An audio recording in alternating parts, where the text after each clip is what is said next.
The second massive talking point was the fact that Kovacic probably should have been sent off. He got an early yellow that was checked for a red. He did nail Odegaard pretty hard. And then a few minutes later, really goes in behind and hits Declan Rice very hard. That one's not checked, but that one's probably yellow. And we got from John Oliver, I can't remember his full name. What's the ref's name? I don't even remember. Michael Oliver, excuse me.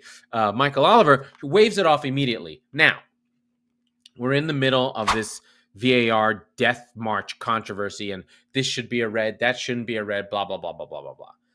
I think ultimately I liked the non-call, even though it was 2 yellows and should have been a sending off. And I liked the non-call because Michael Oliver decided this is a big game. It's important. I don't want to send this player off. He took the game into his hands so that it was more of a sporting contest, and we didn't have to see City play down a man. Now, is that right or fair or within the rules of the game or the laws? No.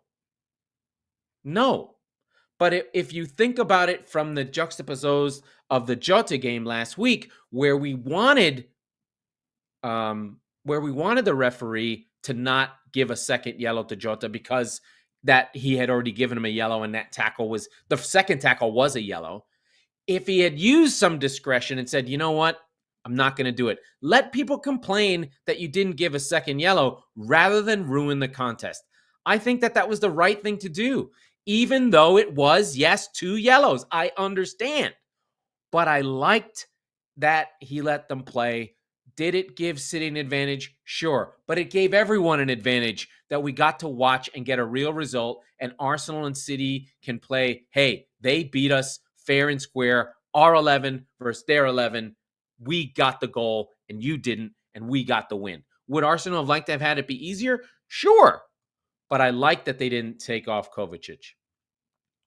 The other one is Haaland. Who's going to get him the ball? He barely had a sniff in this game. He didn't have a shot for the first time. His XG was 0 for the nerds. Front three didn't really do anything.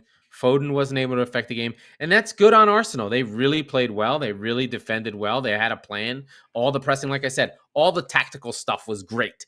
But what I take out of this is that Arsenal can live with some confidence. The changes that Arteta made, all 4 changes, Partey, Martinelli, who came in at halftime, Tomiyasu, and Havertz, were literally all involved at the goal. It was Partey to Tomiyasu, who nodded it down to Havertz, who passed it, a nice, easy pass for Martinelli to touch and fire, and scored the goal off of Nathan Ake's face. I think City's changes didn't help. I thought John Stones coming in for Kovacic, it was a triple change for Lewis, Kovacic, and Alvarez. I thought taking off Alvarez was a mistake for Stones, Doku, and Nunez. Nunez didn't affect the game. Doku had a couple of runs, but Arsenal were wise to it because it didn't seem like there was a lot of movement. And then, like we said, City, the last 20 minutes, were kind of just like, you know what, we're going to see this thing out. We're not scoring. We're not winning this game. Let's try and get the draw. And City did play for the draw and then ultimately lost. So for City, it's licking the wounds. They've lost 2 in a row for the first time in the league ever. They did win midweek, so technically it's not 2 in a row. First time since 2018. Arsenal can feel great. They win for the first time in 12 against City in the league. They had beaten them. I do recall a FA Cup semifinal where Aubameyang lit City up. That's when Arteta won that FA Cup in, I think, his first season. And a couple of cup games here or there. I think there was a 1-0 here or there. I can't remember all the games. But for Arsenal, this gives them belief. I said at the beginning of the season that I thought Arsenal would win the league. My reason being, it's hard to win 4 in a row.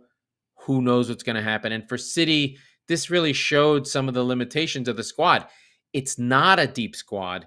It is a strong group of 15 or 16, but Oscar Bob is on the bench. Calvin Phillips is on the bench. He doesn't play. Ortega's on the bench. He doesn't play. Sergio Gomez is on the bench. He doesn't play. So we didn't see Akanji, but there really was no replacement for Rodri. And of those 3 games that Rodri missed, City lost 2 of them.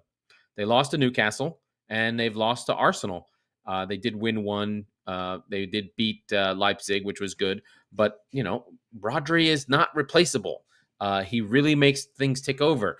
I didn't see anyone taking a ball in a half turn and moving things on or breaking things up or whatever. All the things that Rodri does, he's missing. And then the other one in this game was De Bruyne. De Bruyne would have found a moment. De Bruyne is the lockpick. He would have forced balls into Holland and forced them and forced them and forced them and forced them. He's the one who's not afraid to have a 70% passing completion when the team is all in the 80s and 90s. He takes risky passes. And without him, City don't. And so City lose. They're now in 3rd place. It's not the end of the world. It's early in the year.